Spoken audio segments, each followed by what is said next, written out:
I want you to move from overwhelmed by information to confident in what really matters.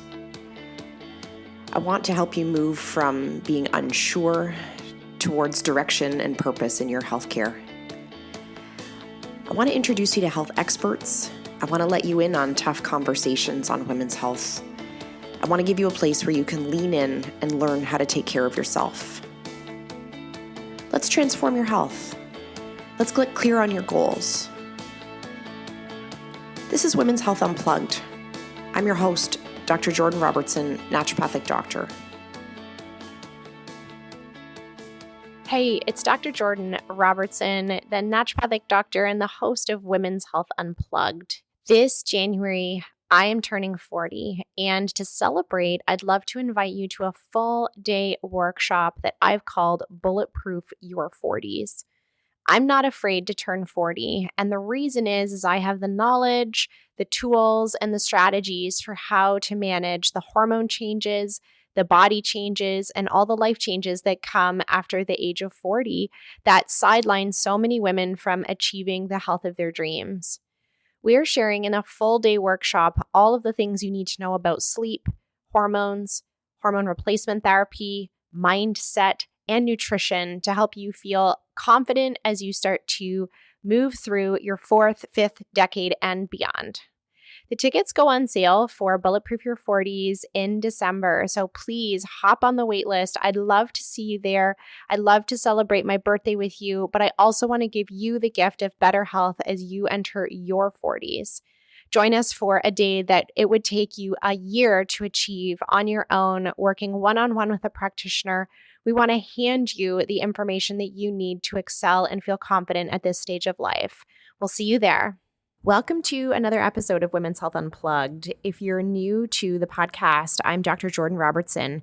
I'm a naturopathic doctor in Ontario, Canada, with a super strong background in critical appraisal and evidence-based medicine, which sometimes when I introduce myself that way, it can often feel a bit ironic or unusual that a person who spent so much of their life and career looking at evidence, looking at the science would go into the career of naturopathic medicine. But I actually, and one of the reasons I focus on menstrual health, women's health, the health of people who menstruate, disorders included, is because that is where so much evidence lies as far as requiring an integrative approach. So it is not, just purely out of love and passion that I've chosen to focus my career on things like polycystic ovarian syndrome and endometriosis and premenstrual syndrome and the perimenopause and menopause transition.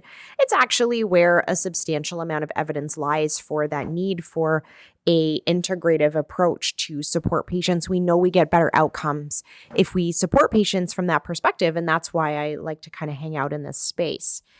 So if you're new to the podcast, today's episode is actually going to be a little bit of a deep dive on some of the research for PMS specifically, and talking about one particular nutrient that, I would say is a little bit of a contentious conversation, especially in the online space, because of the primary source that it comes from in our diet being dairy. So we're going to talk about the calcium and PMS connection and hopefully give you some insight and some different ways of thinking about the information that you consume online when it pertains to diet and nutrition and your hormonal health, because we see all sorts of wacky claims being made online about particular food groups, and dairy is one of those ones that gets a really bad reputation. I love talking about PMS. I think this and perimenopause are some of my favorite conversations to have, and partly because we're really on this sort of cutting edge of research as far as our understanding of these conditions. It's interesting, like looking back historically, we made up all kinds of mythical and fantastic reasons why we thought women struggled with premenstrual syndrome or changes to their physical health and mental health around their menstrual cycle. We made up all sorts of crazy reasons why we thought that happened. And I would say, I think because there is a general underfunding, underinterest, or disinterest in women's health conditions, we really have not spent the amount of time on PMS, menopause, perimenopause, as I would like to have seen us spend like in this era of modern medicine.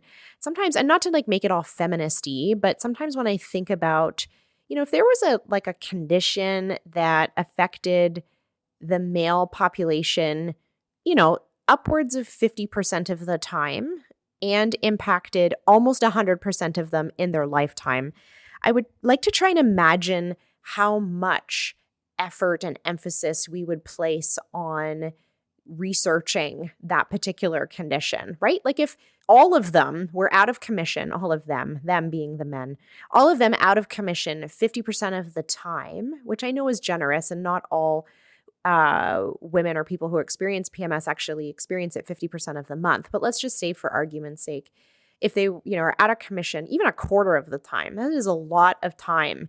And yet women and people who experience PMS, that can be the level of like how much it's being affected of their life is being affected by their premenstrual experience. And then as women and people age over 40 start to experience hormonal changes, then their experience of that PMS actually can start to be, even almost all month long. And so part of me is so interested in this because finally we're starting to put some emphasis towards an understanding of it. And the answers that are coming from it are also screaming for this interdisciplinary approach. So this is not going to be something that we fix with a miracle drug. I mean, weirdly, I kind of wish it was, right? And I don't have a particular bias around how we treat something. If, some company came forward with this, amazing invention of some kind of neuropeptide or, neurological agent that would influence the experience of PMS, like I would be all over it. Because really, when I think about what's standing in the way of my people, meaning my patients, achieving their full potential, it's the fact that there is such broad variation in how they feel during the month. And so I would love that if it was like, here, take this like pink pill and you magically won't have PMS anymore. I would be thrilled, except what we're starting to see. So A, the research is really just starting to focus on it, but B, the research is screaming for this interdisciplinary approach. And so I think the convergence of those two things is partly what makes me so interested and excited about this particular topic. There actually was even a really recent study just posted looking at the impact of the COVID-19 pandemic on PMS scores. And like I clinically have watched this over the last 18 months where I found that patients' PMS experience was significantly worse over the last 18 months, even in people who we had like previously really well managed. And it's speaking to the impact that chronic stress has on how our brain feels under those tensions of hormonal transition through the various phases of the month. And the study went on to say, like, yep, we know like there is definitely an increase in this perceived stress and perceived threat in the brains of people experiencing PMS. And their PMS scores are actually worse over the last year than they had been previously, accounting for sort of this global experience of heightened chronic stress. So I find this really fascinating. And I think when we start to look at solutions, the Venn diagram of all the things that influence PMS like is pretty intricate because we know there's impacts of things like stress, and that could be current, but also past stress. So we know that even experiencing, stressful life events as a child or suffering from psychological or physical trauma at any time in your life actually increases your risk of future PMS symptoms. So we know that that is a huge component on how resilient the brain feels actually during those hormone transitions.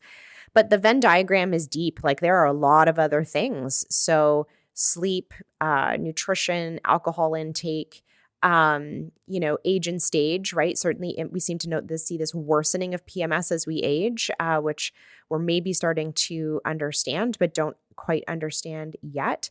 And so when we start to support a person who's experiencing PMS, you can imagine like that, this is why the little pink pill, I think I made it pink in my earlier example, my little pink pill doesn't actually exist because there's too many influencing factors that are going to affect how successful we are with any given person as we treat them.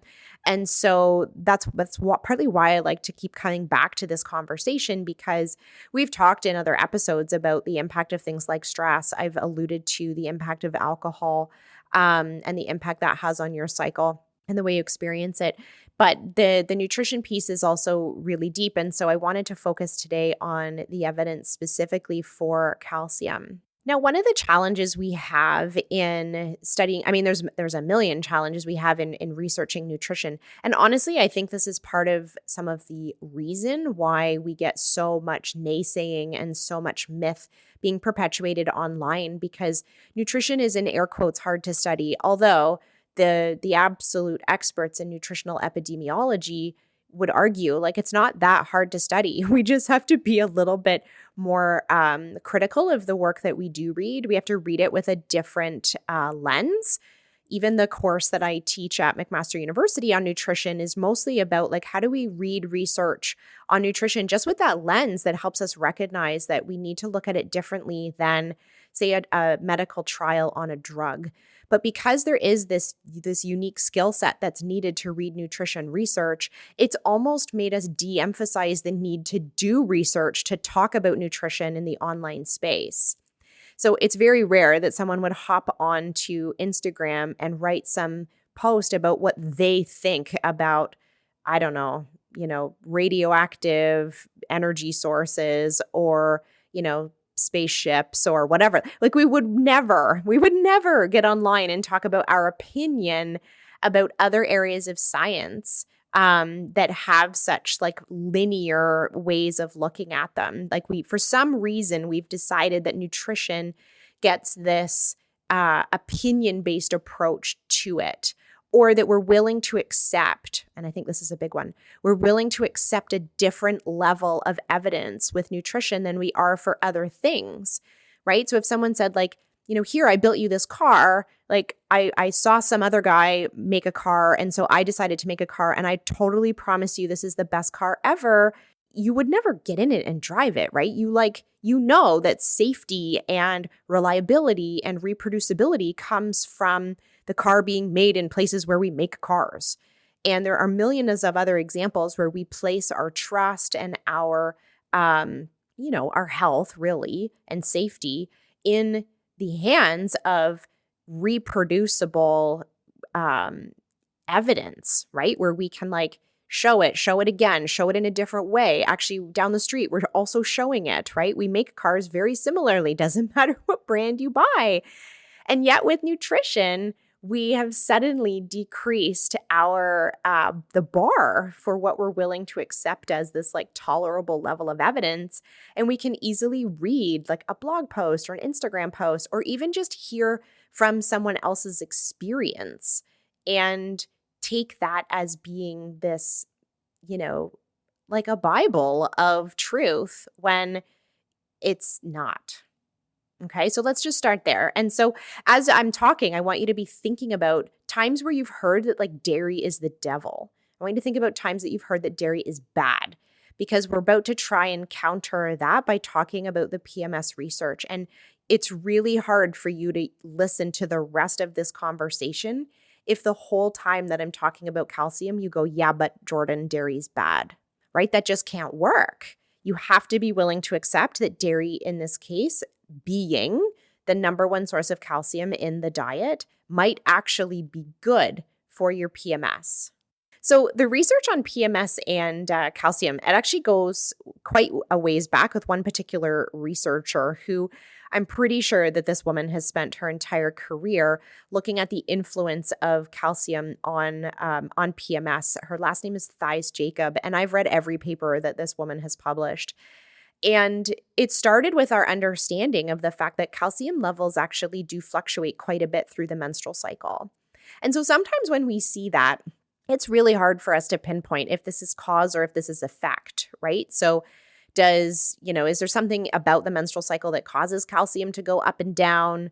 Does the calcium going up and down cause the symptoms of the menstrual cycle, right? At the beginning, we were unclear or unsure why there would be so much fluctuation of this particular nutrient in the middle of the menstrual cycle.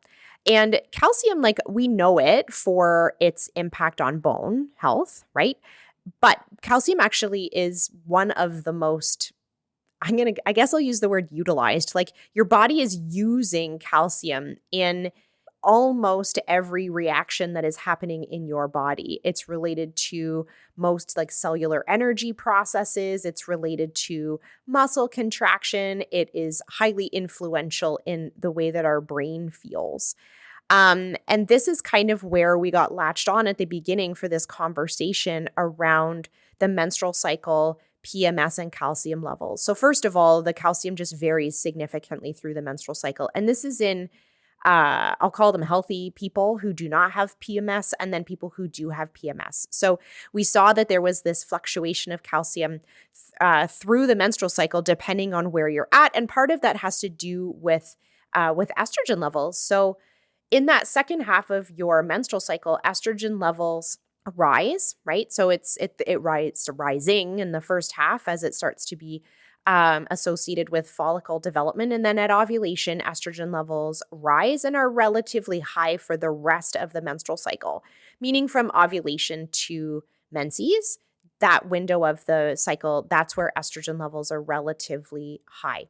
And estrogen actually changes calcium levels specifically inside the brain. And so knowing that calcium is linked to serotonin levels, linked to monoamine metabolism, which monoamine, that's things like dopamine and other things in our brain that influence mood, okay? Calcium is related to sort of the availability of those receptors, of serotonin receptors, and the availability of those neuropeptides in the brain, or neurotransmitters, I should say. And that is going to probably have an influence on mood. But at first, we literally just observed that it was just different at different phases of the menstrual cycle. Again, we weren't quite certain whether or not it was cause or effect. And Thies-Jacobs went on to examine women who have PMDD, which is the more sort of severe psychiatric version of PMS, and tracked their calcium levels throughout their menstrual cycle. And not only do those levels fluctuate through the cycle, again, all women, but also women who identified as having the symptoms related to PMS, those calcium levels actually showed up lower in those women than in healthy controls.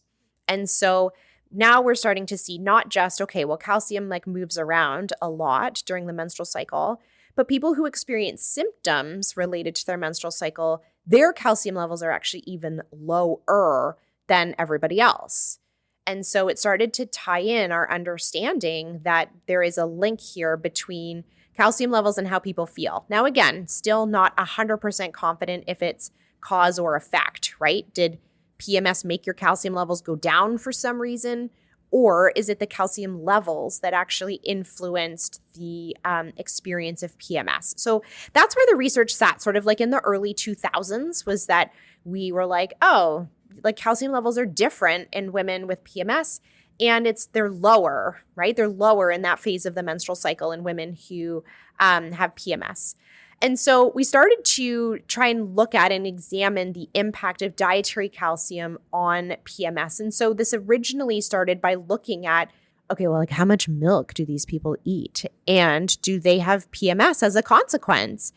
And interestingly, having higher levels of dietary calcium started to appear to be protective. So you can see like the way that nutrition research starts to come to be. We like observe a thing. Then we observe like it's slightly different in the people who have the condition. Now what happens if we just watch people eat, right? Like what happens to them? The people that are over here who are eating all the calcium actually have the least amount of PMS.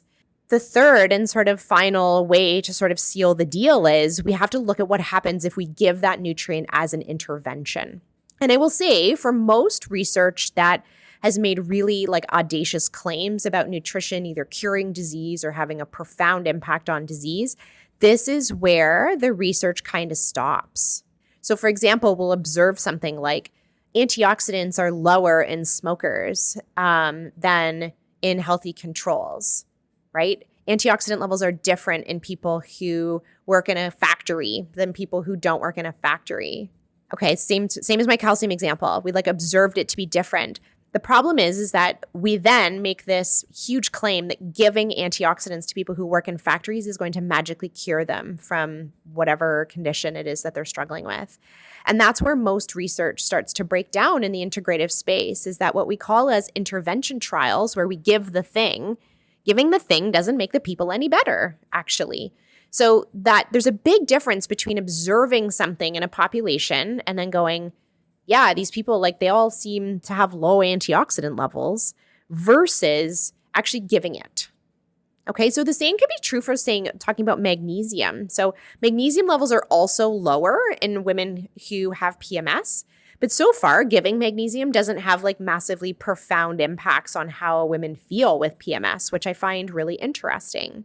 This is where the research on calcium really takes a very positive turn for us, and it starts to differentiate it between most other observed changes in women with PMS. So through the menstrual cycle, lots of things change. Lots of nutrient status goes up and down. Lots of hormone changes. Lots of neurotransmitter changes. The problem is that we can't really do anything about all those changes. We can't seem to manipulate those changes in a way that make women feel better, except with calcium. So we first observed that it changes through the cycle. Then we observed that people who have PMS or PMDD actually have different levels of calcium than the average duck. Then we observed that people who eat more calcium appear to have less PMS. Okay, we're on a really great track. And so the final sort of leg of the research arm here, Jordan, come on, sometimes. The final sort of piece of the puzzle, there we go, way better example. The final piece of the puzzle is that what happens if we give calcium? And we actually have intervention trials giving calcium levels to people over the course of about 2 to 4 months, which actually makes me quite happy, because when we look at the other things that are impacting premenstrual syndrome, like stress, like sleep, they probably take a much longer time to have a profound impact on people. So sometimes when we run a really, really long study, right? Let's say we say, here, take this calcium every day. We'll see you in 5 years and see how you're doing. Right? Immediately you should have some thoughts well, what else is that person doing for those 5 years? Maybe that's what's changing their PMS. But most of the interventional trials for PMS are actually done over a 2 to 4 month window of time, which means that it's turning the key really quickly. It's having the impact relatively quickly, and it makes it less likely that something else is causing the improvement, like the passing of time, or that maybe the person didn't really have that bad of symptoms and now they're starting to minimize their symptoms over time. We don't really see that when it's done in a 2 to 4 month window of time treating PMS. So with the exception of one study, 7 intervention trials that have been done on PMS actually show an improvement in both the physical and the mental emotional symptoms associated with PMS. So when I'm talking to people about their PMS and I ask them, do you have PMS? They usually respond with, you should ask my partner, right? With a bit of an eye roll, to which I always answer, well, I'm asking you. I want to know if you think you have PMS. But also people assume that I'm only talking about the mental emotional symptoms. They forget that there's an entire grouping of physical symptoms that we still consider to be part of that PMS sort of complex of symptoms. So that would include things like bloating, abdominal distension, breast tenderness. I would include in that. And sometimes we'll see research that includes premenstrual exacerbation of things like headaches, right? Or even IBS. But you can have physical symptoms associated with PMS, not just mental symptoms. So in the studies that look at calcium, when they give calcium to patients that are struggling with PMS, their PMS scores get better. In the vast majority of those studies, 7 out of 8 studies saw a positive improvement. And when they went through and kind of looked at why, right? Why do we think that's happening? They related it back to all the things that we talked about earlier on in this episode. So, that what they think is happening is that there is like a relative deficiency state in the brain of women during their PMS window that's like amplified by the hormone changes. So when women are already a little bit low, right? So maybe they're not eating enough calcium, then they experience the fluctuation of hormones during the month. And those hormone fluctuations actually lower calcium levels. So the estrogen surge at ovulation lowers the calcium level in the brain of these women, but like they were already low, right? So they were low before. They don't eat enough and it was low. It was lower than controls. But then also after ovulation, their brain calcium levels actually even go down further. And that is what starts to interfere with our ability to experience positive mood by it influencing dopamine, serotonin, all the things that have an impact on the way that we experience our mood at that phase of the month. So it's a cool association. For me, it brings up lots of questions. It starts to like tie some lines between other areas of medicine and what we know about hormonal health. For example, that, one of the reasons that, we struggle with osteoporosis past menopause is that loss of estrogen actually causes calcium to be pulled from the bone. There's a more scientific way of saying that, but I'm saying this for your benefit, that loss of estrogen actually pulls calcium from the bone and calcium levels actually will go up a little bit. Whereas during the menstrual cycle, when estrogen levels rise, it's suppressing bone resorption. And that's partly why we get this lowered level of calcium in the serum or extracellular space, but also in the brain of women who are menstruating. And then the women with PMS, like their experience of that lower level of calcium is that it has a profound impact on mood. So it's neat that we can see that that there is a tie that binds, right, the estrogen and calcium piece. And we see it being problematic at another end of the spectrum where that loss of estrogen is having a big impact on osteoporosis risk. Whereas during the menstruating years, the relationship between calcium and the estrogen are having a more profound impact on mood for patients. I find that really fascinating. So some of the leftover questions certainly that we have to ask is, does excluding dairy from the diet on purpose influence someone's PMS? That study I'd love to see. And although we don't have it yet, so I can't say yes, if you take out dairy, you are doomed, you're going to get PMS. It certainly begs the question whether or not you need to be on a dairy-free diet, number one. And number two is whether or not your diet is always serving your higher purpose or higher needs.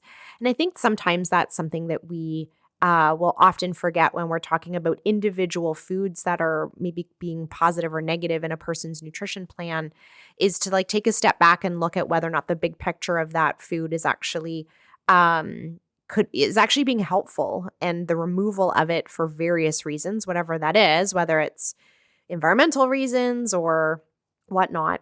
That you may actually be creating a dietary deficiency in yourself without realizing it, that's going to, in the future, have a negative impact on your mood. In my clinical experience, taking food away from your diet, it's not going to show up as a negative right away.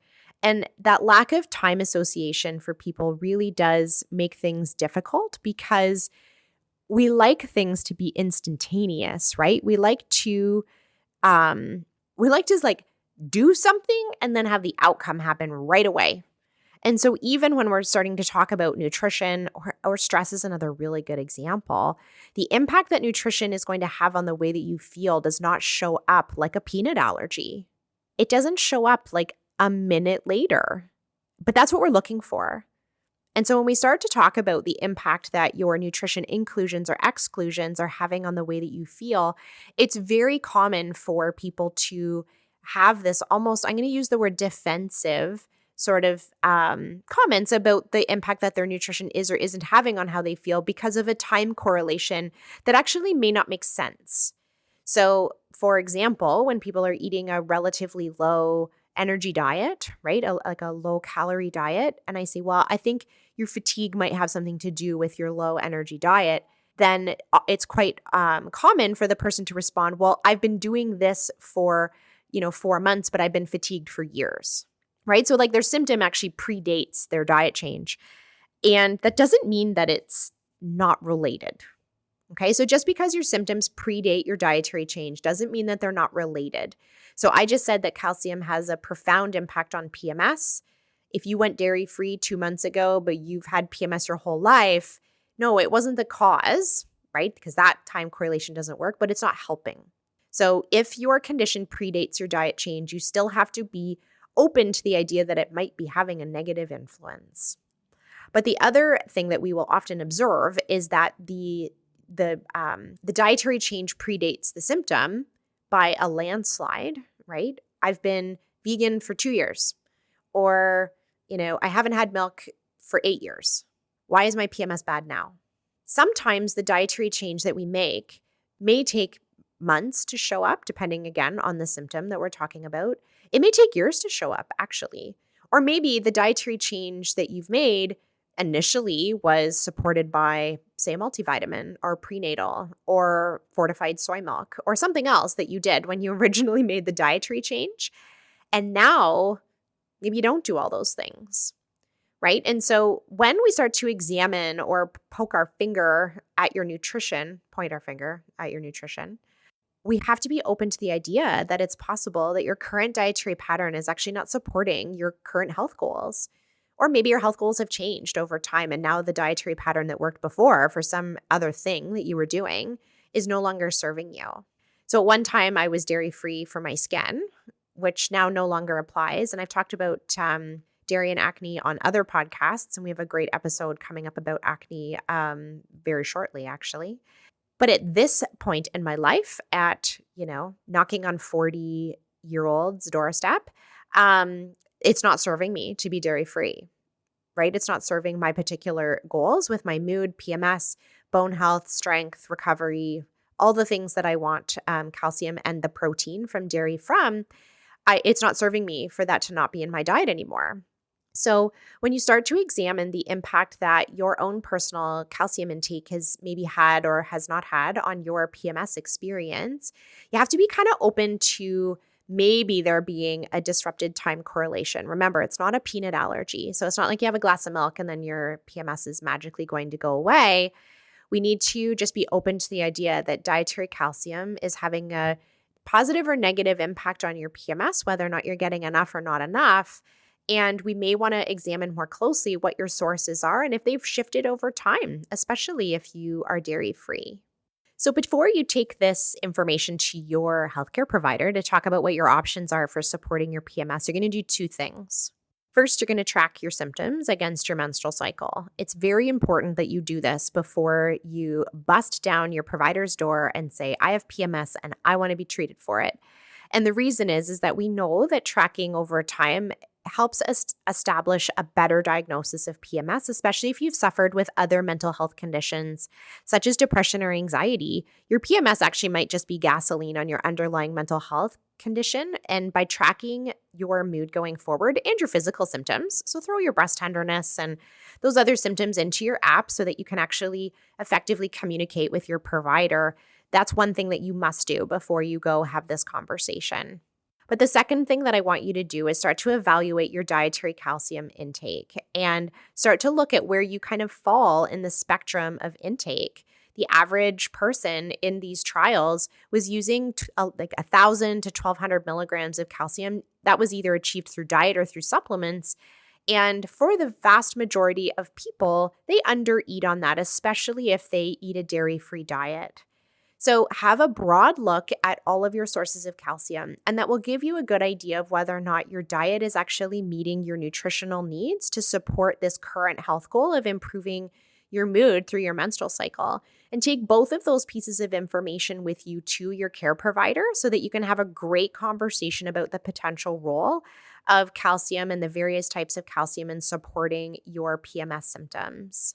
If you are over the age of 35, I'd love to take this opportunity to invite you to my 40th birthday party, which we are throwing on January 29th. I decided as part of my goals for turning 40 was to share all of the tricks, tips, tools, knowledge that you need to what we called Bulletproof Your 40s. I have zero concern about turning 40.